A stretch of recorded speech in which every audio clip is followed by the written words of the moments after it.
the deal? It's your boy Nelson Ill, man. Ill Masters Entertainment, man. We down here in Wichita, Kansas. We're going to pick up Short at the airport. We got a show tonight. I mean, you look around, you tell me how we get down, man.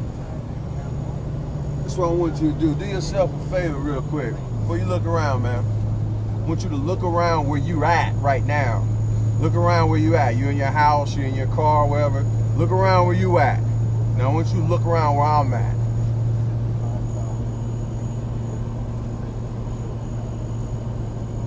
Flash screens on the wall. We in stretch big boys.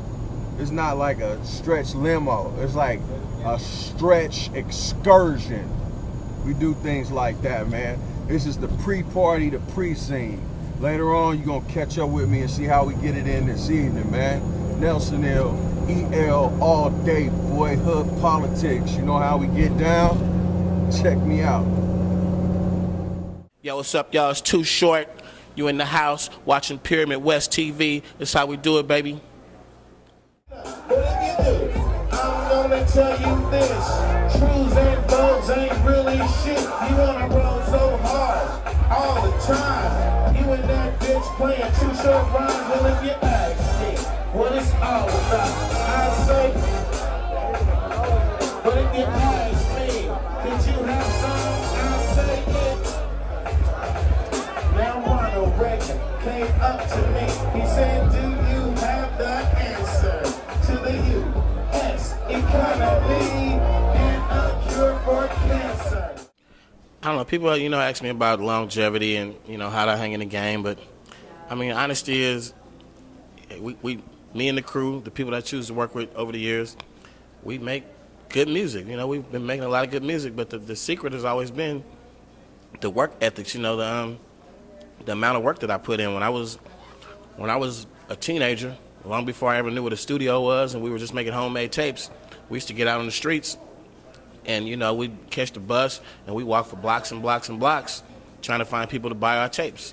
And, later in life when it came time to press up cassettes and ship them to the record stores and take them to the distributors, we did that ourselves. We had them in the back of the car and we pick them up from the manufacturer, drive them over to the record store, drive them over to the one-stop guy who sends them to the record stores. And it's just been that way. Later in life, when I finally made it, and they're like, okay, you're doing good, you made it big, you got a video, you got songs on the radio, I took that as an opportunity to work harder than I ever worked.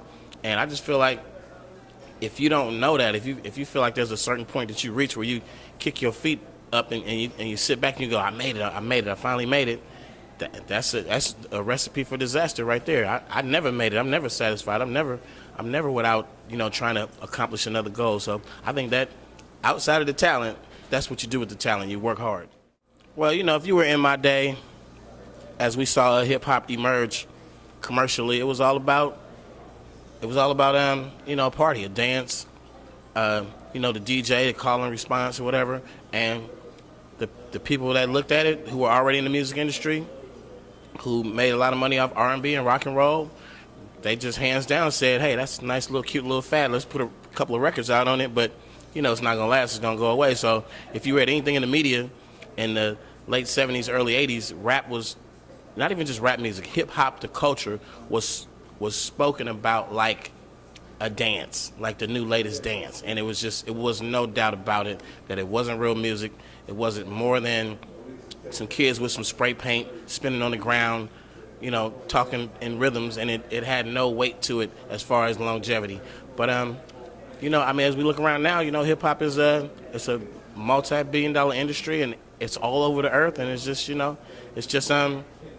it's not looked at like it's not looked at the same way as it used to be. It was to us it was I want to get a record out, I want to shoot a video, I want to do a show. Now it's like I want to get in hip hop and get rich.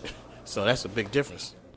Honestly, nobody has ever retired from hip hop. That might have been 1996 and it was something that was not being said, but at the same time, from day one it was so that we could hold a press conference, and we were getting ready to drop a new album, and it was called album number 10, and nobody had 10 albums. It was all just a matter of, this is something significant to say I made 10 hip hop albums by the year 1996, and it was just a stunt, man. We didn't really have no intentions of, retiring. I was 30 years old at the time, and the mathematics just made a lot of sense.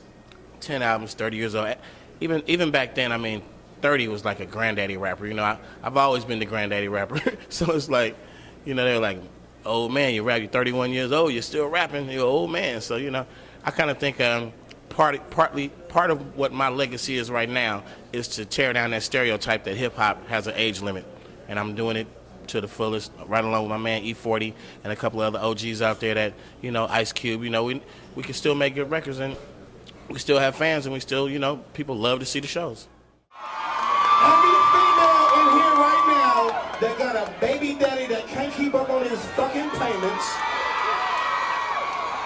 All you females that know niggas that just, I mean, these niggas, you know nigga I'm talking about, right?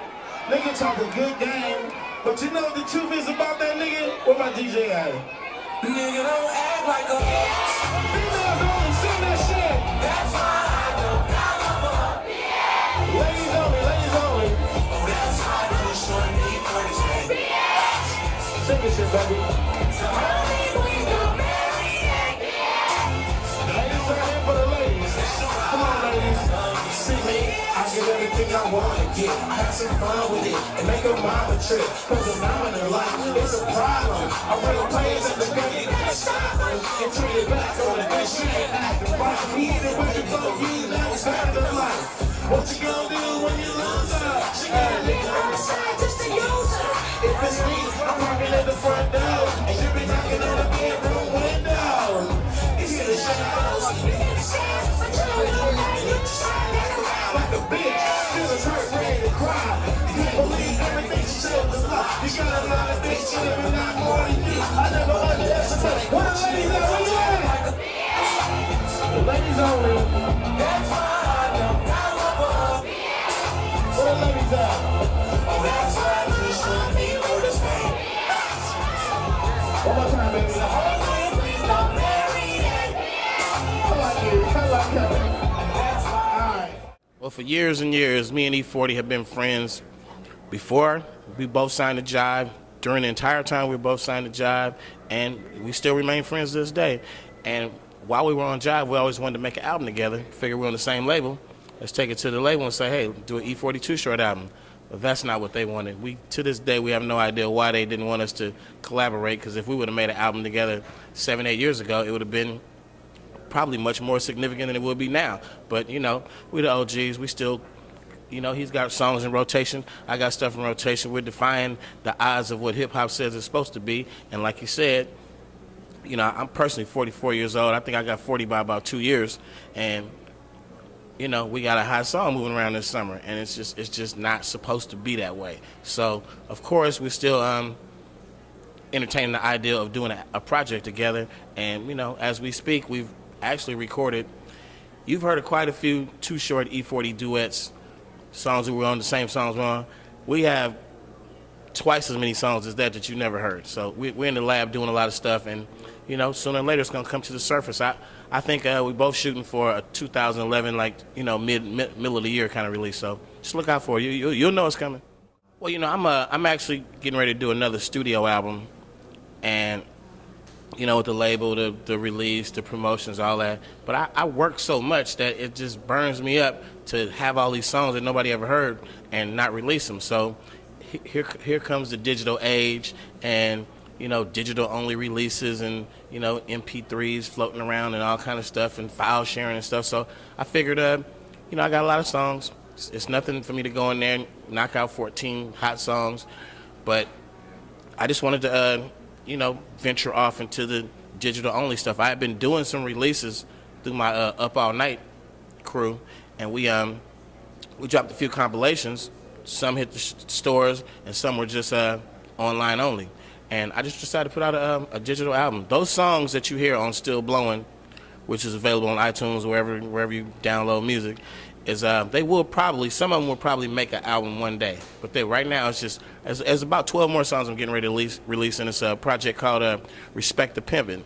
And it's probably going to have another 12 songs and will be available online before my next studio album, before the E42 short album. So, you know, I just like to keep stuff out there, man. And if I'm not the next Too Short single, you notice I'll slip in on a song like Life of the Party with Snoop Dogg. I stay in the mix. That's how we get down. That's how we survive. Hard work, live in the studio, party hard and play hard. Work hard and play hard, rather. Well, everybody's on the Twitter, man. You could just, I'm simple on Twitter. It's just @TooShort, just like it's spelled T-O-O short. And, we got several websites. You can check out tooshort.info, which should link you up to any other website that's affiliated with me. So tooshort.info and @TooShort on Twitter. Holla at your boy. Too short, baby, come and play, bro. I got flavor.